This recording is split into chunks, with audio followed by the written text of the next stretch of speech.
¿Qué tal, queridos amigos? Volvemos otra vez al viejo debate. ¿Qué conviene para México? ¿Un presidencialismo o bien girar hacia el parlamentarismo?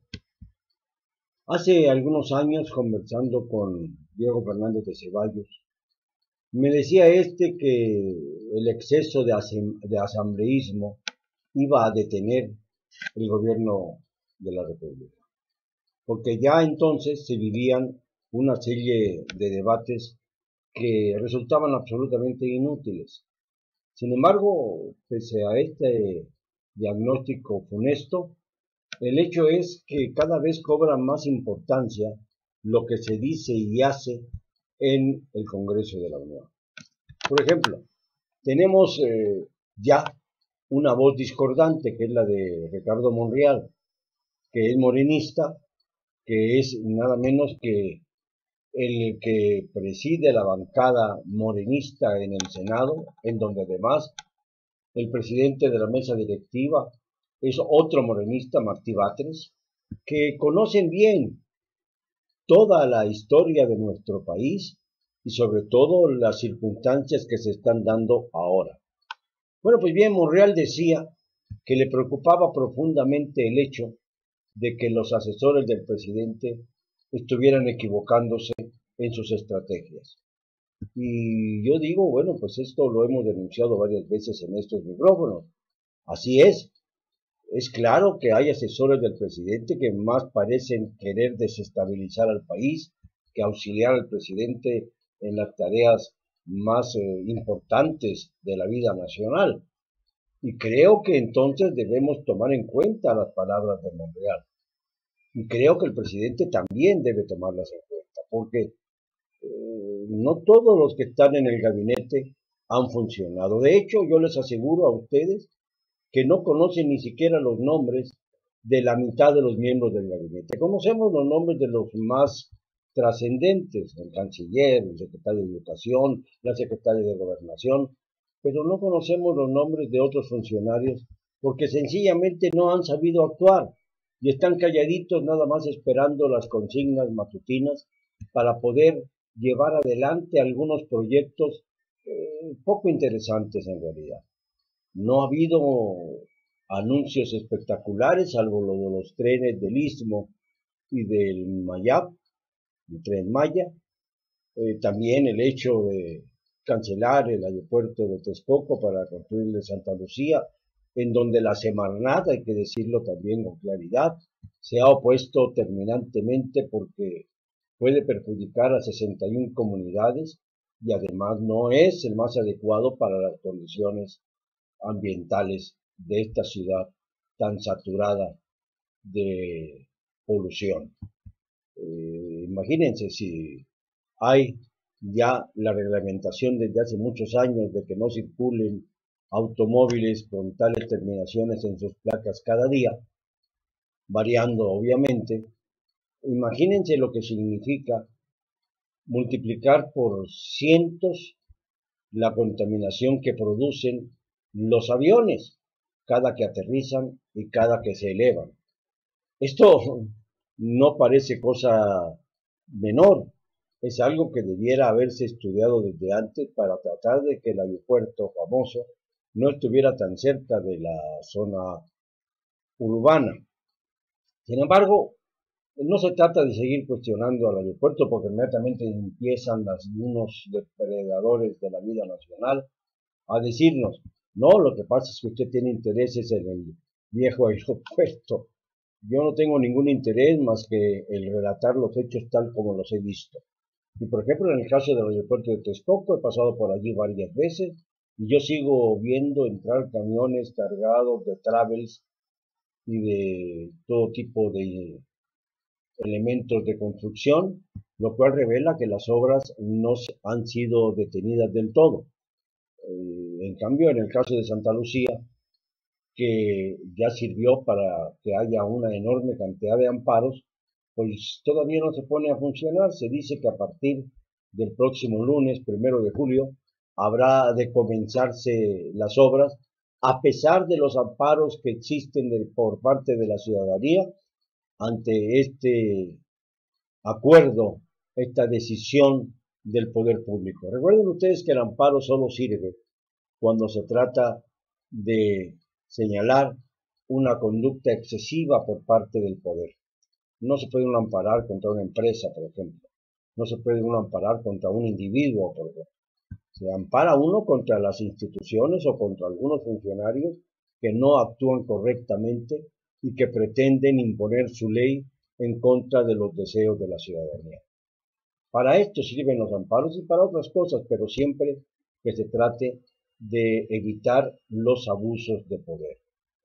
Para eso también deberá servir el periodismo como contrapeso para evitar y detener los abusos de poder. De ahí que sea interesante conocer a ciencia cierta si es mejor continuar con el esquema presidencialista que aglutina en una sola voluntad las grandes decisiones del país, o bien transitar hacia un parlamentarismo en donde el jefe del partido triunfador sea al mismo tiempo el jefe del gobierno, como ocurre, por ejemplo, en países como España o Inglaterra, en donde se sostiene por encima de todo lo que se refiere a la política, a las monarquías caducas.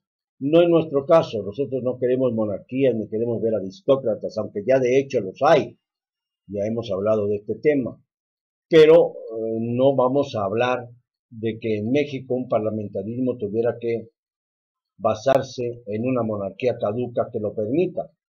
Aquí el parlamentarismo sería un órgano que fuera exclusivamente representante de los intereses populares para compartir con los hombres del poder las responsabilidades y las decisiones. Claro que esto del parlamentarismo tiene sus bemoles, porque desgraciadamente para llenar tantas curules, tantos escaños, se ha recurrido a cualquier tipo de líder, incluso los que no están debidamente preparados para ejercer función de legisladores, para integrar el Congreso, la Cámara de Diputados y la Cámara de Senadores. Esto no solamente se refleja en la vestimenta, como diría una señora escritora, sino que también es cosa de la forma en que se manejan dentro de la Cámara respectiva, en donde ellos funcionan. Creo que por ahí debiéramos empezar. A veces la forma de vestir dice mucho de quienes no se limitan a un protocolo que debiera también servir para la vestimenta, pero esto es lo menor. Lo verdaderamente importante es cómo son, cómo piensan y cómo se desarrollan los legisladores. El trajecito no les va a hacer mejor, les va a dar otra imagen, pero no va a ser mejor. Lo importante es que tengan cabeza, mentalidad, que tiendan al desarrollo, que entiendan que la transformación significa desarrollo, que entiendan que el desarrollo es lo único que puede hacer resucitar la productividad de nuestro país, es lo único que puede poner el orden. Por otra parte, tenemos a un presidente extremadamente popular. Se habla de que es el segundo mejor evaluado por la ciudadanía en el mundo. El primero es Bukele, el de El Salvador, que nos acaba de visitar y que en solo unas cuantas horas dio muestras de su pobreza mental, de su pobreza ideológica. Pareciera que esto es como una especie de condena a las naciones que quieren despertar hacia la democracia. Tener líderes populares, pero que no tienen capacidad siquiera para hablar con coherencia. Y no me refiero al de México, me refiero concretamente al de Salvador, que la verdad sea dicha, si es el mejor evaluado del mundo, pues obviamente dista mucho de ser lo que pudiéramos pensar que debe ser un mandatario. Yo siempre he sido partidario del parlamentarismo, de un parlamentarismo serio, porque nos asfixió el presidencialismo. El hecho de que se convirtiera en presidencialismo fuerte, autocrático, dictatorial, como diría Mario Vargas Llosa, significa que modificar el sistema sería también modificar el hecho de que se piense que el poder superior es el del Ejecutivo, cuando no es así. Si uno se va a lo que estrictamente marcan las leyes, nos daremos cuenta de que el legislativo tiene facultades superiores a las del ejecutivo. Por ejemplo, el legislativo sí puede, en algún momento dado de traición a la patria, por ejemplo, puede enjuiciar y puede revocar el mandato del presidente, lo que el presidente no puede hacer respecto al Congreso de la Unión. No tiene facultades para hacer a un lado al Congreso o para derrocarlo. Esto revela que el legislativo tiene una facultad superior a la del ejecutivo. Y ahí queda volando el Poder Judicial, en donde se han, como digo, anidado todas las corrupciones imaginables. A este Poder Judicial se le puede detener, lo vuelvo a repetir, con el voto popular. Si se someten al voto popular magistrados, jueces y ministros, entonces otro gallo nos cantaría y podríamos hablar de un parlamentarismo más serio que pudiera en su momento tener facultades para evitar desviaciones serias del Ejecutivo y del Judicial y del propio Parlamento. Hay que pensarlo, porque México está acostumbrado al parlamentarismo, no, al presidencialismo. Está acostumbrado a que haya un guía. Yo creo que deviene mucho esto de lo que llamábamos el paternalismo.